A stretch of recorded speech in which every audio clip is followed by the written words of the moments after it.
Hoş geldin. Hoş bulduk. Nasılsın? Teşekkür ederim. Gaziantep'teki yolları teptin geldin. Evet. Programa çıkmaya, gelmeye kim ikna etti, nasıl karar verdin? Annem ve kız kardeşim Geldiler mi?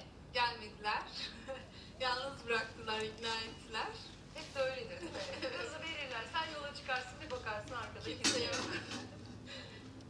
Sana gazı verdiler, buraya gönderdiler. Şu anda ekran başında seyrediyorlar. Evet. Biraz seyircilerine döner misin Özlemciğim? Bize kendini anlatır mısın, hayatını, yaşantını?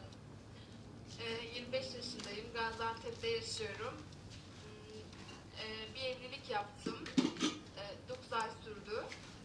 İmam nikahlı bir evlilikti. Dini nikah. Evet. Sonra ayrıldık, anlaşamadık. Neden dini nikahla evlendiniz? Bir takım problemler vardı o sıralarda. Mesela? Mesela